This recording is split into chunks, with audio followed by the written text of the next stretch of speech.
Hey everybody, it's John from the Hustle Daily Show. Before we get into the show today, did you know that HubSpot launched an AI chatbot that helps you build awesome campaigns at scale with just a few prompts? It's called Campaign Assistant, and it's a totally free-to-use AI tool made for marketers and business leaders who spend hours a day on content creation. Campaign Assistant will transform the way that you build marketing campaigns at scale. Craft personalized emails, ads, and landing pages in just a matter of minutes. Just pick the content type, add the key selling points, and let the AI take it from there. And the best part, it works seamlessly with all of HubSpot's marketing and sales tools to scale your output across email, social, and more. So AI your way into the most effective campaigns yet at HubSpot.com/campaign-assistant. Good morning, everyone. It is Wednesday, June 7th. I'm Rob Litterest here with Jacob Cohen and Mark Dent, and you are listening to the Hustle Daily Show.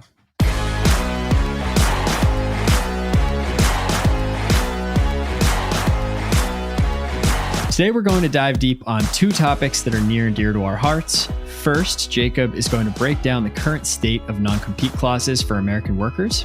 And then Mark is going to help explain what the heck is going on in the world of professional golf, which just announced a monumental merger. Before we get to any of that, let's talk about what else is happening in the world of business and tech.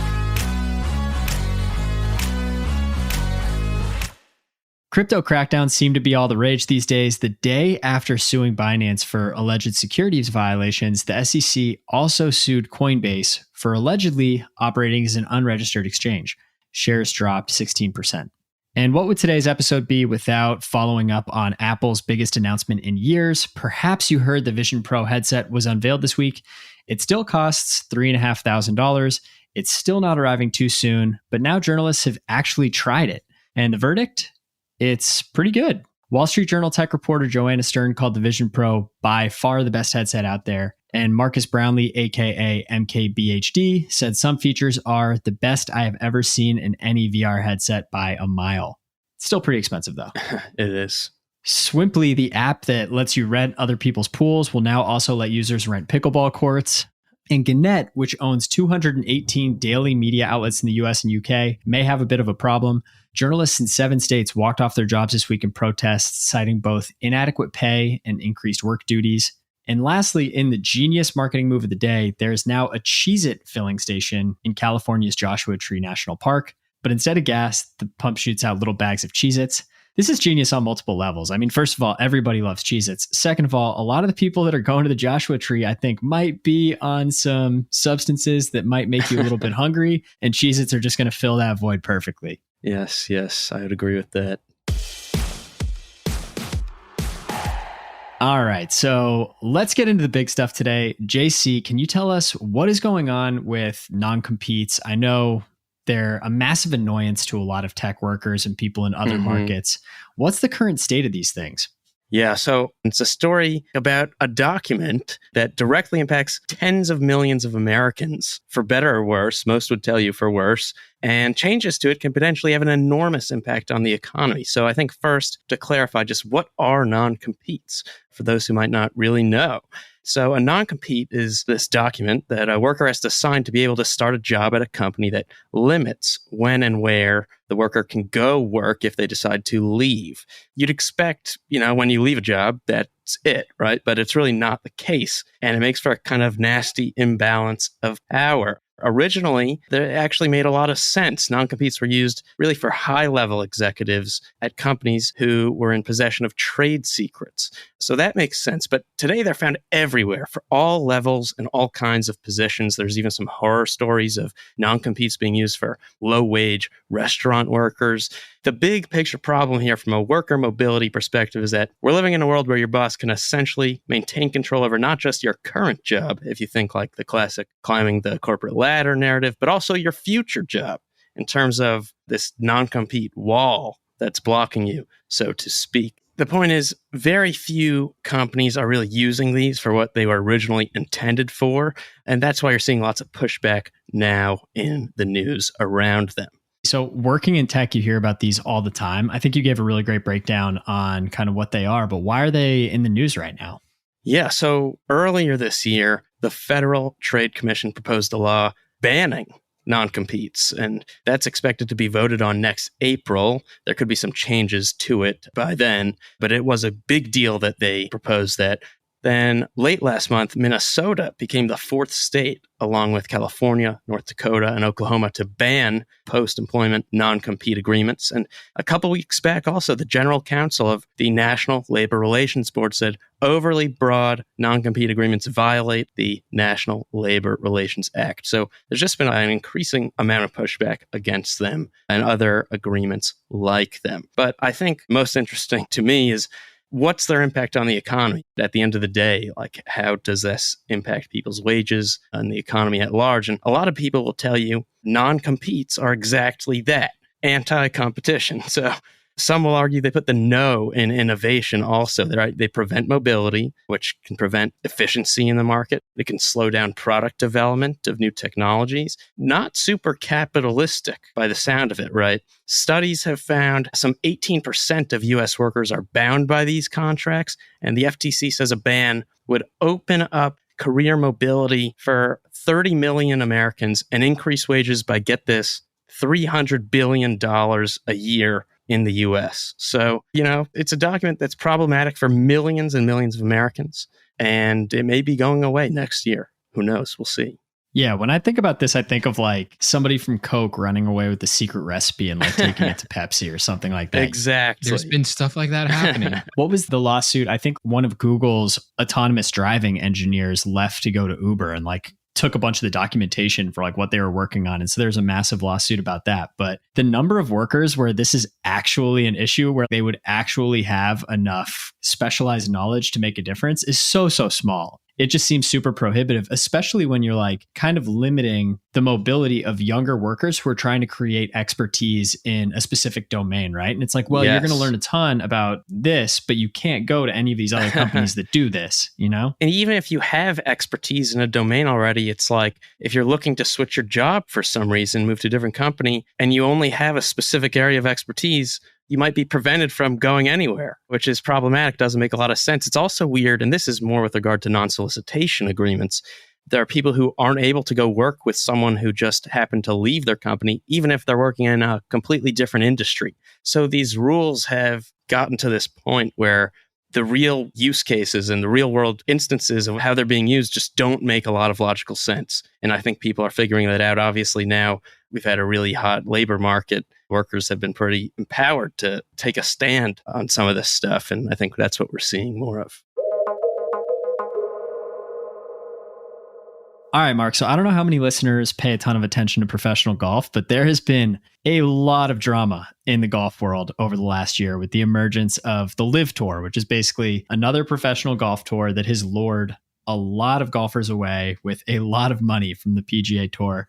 Big announcement yesterday. Can you help explain what the heck is going on in the world of golf and what's going to happen going forward? Rob, I'm glad you brought up how many of our listeners really follow golf, because it is a niche sport. Very niche. This is a huge business story that does have global implications that could reverberate for years to come as well. So what happened, as you mentioned, LIV was this golf tour cooked up by Saudi Arabia's Public Investment Fund, which is more or less Saudi Arabia's huge amount of cash reserves that they're investing in numerous types of projects, including sports, tourism, and things of that nature, to try to kind of conceal some of their abhorrent human rights records, and also to make more money as they fear their oil reserves will be less and less valuable. So LIV lured all these golfers with $1 million advances, oftentimes for tens of millions of dollars. And they would pledge that they'd be able to win maybe hundreds of millions. Some of those golfers were people like Brooks Koepka, Phil Mickelson, a retired golfer named Greg Norman helped organize everything. So it created this huge rivalry with the PGA and a lot of lawsuits. And now all of those are coming to an end because they have decided to merge. What's going to happen in technical terms, although not all the details are available yet, is LIV will be dissolved and there will be a new league created with a name that's yet to be announced. And it's going to essentially combine LIV and PGA together. So the enemies have come together, and it's truly a shocking story. So are they now frenemies, or they dropped all the, bad relationship kind of stuff? They're not even frenemies now at this point. Okay. At least based on what the kind of early news has been. And the commissioner of the PGA and an executive within the Public Investment Fund of Saudi Arabia, they came on CNBC to announce it on Tuesday morning. And like I said, LIV will cease to exist. That's like the technical, it'll dissolve. And then there will be this new created thing that just involves the PGA and the Public Investment Fund coming together as allies to create a new league that will be the biggest golf league in the world and will probably have more lucrative payments than what the PGA already offers. I think they're just friends at this point, and they were enemies prior. They were not even friendly at all, right? There was litigation last year. The commissioner of the PGA, Jay Monahan, said, quote, "I think you'd have to be living under a rock not to know there are significant implications. I would ask any player who has left or any player who would consider leaving, have you ever had to apologize for being a member of the PGA Tour?" So why did they do this at the end of the day? For business purposes? Were they threatened by LIV? And what does this mean for the businesses moving forward? What does it mean for the industry and other sports industries too? Great question, Jacob. It was interesting. Like LIV was a threat to the PGA in that they were offering loads of money and they were drawing some of the best players. They did not get Tiger Woods, for instance, even though they offered him what is believed to be $700 million. Crazy. Yeah.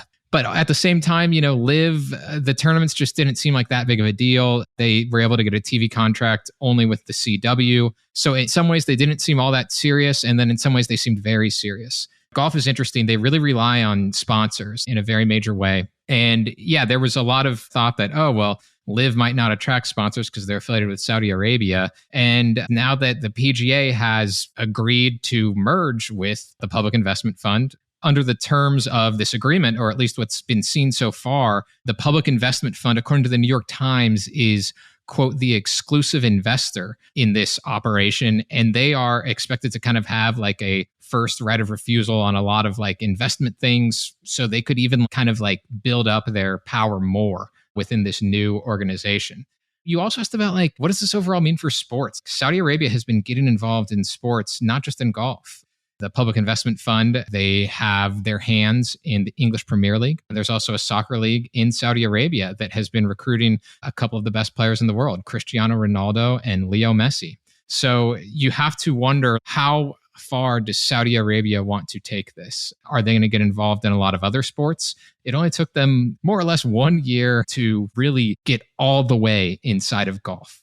The PGA couldn't compete with this. Like, you can't compete with somebody who has endless money and doesn't care about making money back. And so they literally just pay these golfers so much money. Yeah. You alluded to Jay Monahan's comments. Rory McIlroy is one of the best golfers in the world. And he was kind of like the public face of the PGA Tour for a while with this and was really kind of shaming the golfers that went over to LIV. But the craziest thing to me is that these golfers that left to go to LIV are going to keep all these bonuses. So it's like they literally just deflected for a year and made, in some cases, over $100 million.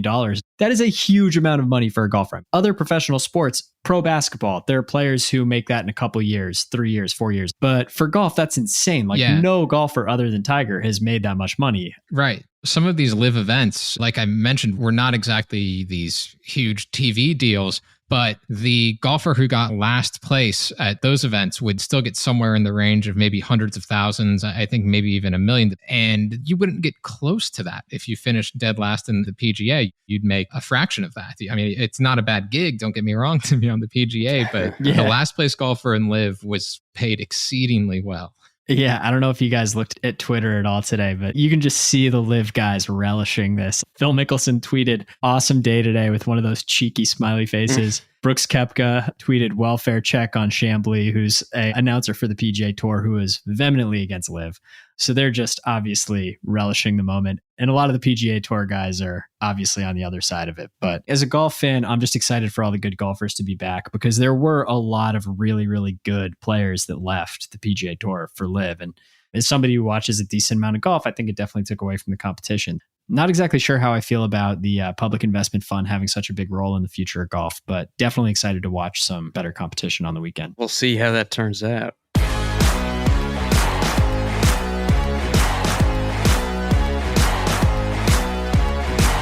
All right, folks, that's going to do it for us today. Thanks for tuning into the Hustle Daily Show. We are a proud part of the HubSpot Podcast Network. Our editor today is Robert Hartwig, and our executive producer is Darren Clarke. We've got a lot more tech and business coverage in our newsletter. If you're not subscribed, what are you doing? Go get yourself signed up at thehustle.co/email, and we will see you tomorrow.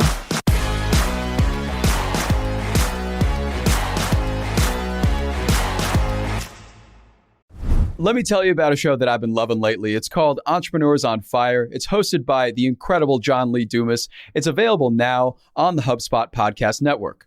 Entrepreneurs on Fire stokes inspiration and shares strategies to fire up your entrepreneurial journey and create the life that you've always dreamed of. I'm a big fan of this podcast. It has energy, it has value, and it's all about learning about entrepreneurship. I was just listening to an episode the other day. JLD interviewed Jay Rogers, who was such a wealth of information. He kind of went into how entrepreneurship chooses you. You don't necessarily choose it, and that failure only happens when you stop trying to win. A lot of gems in this one, so I highly recommend checking out that particular episode along with the rest. So go listen to Entrepreneurs on Fire wherever you get your podcasts.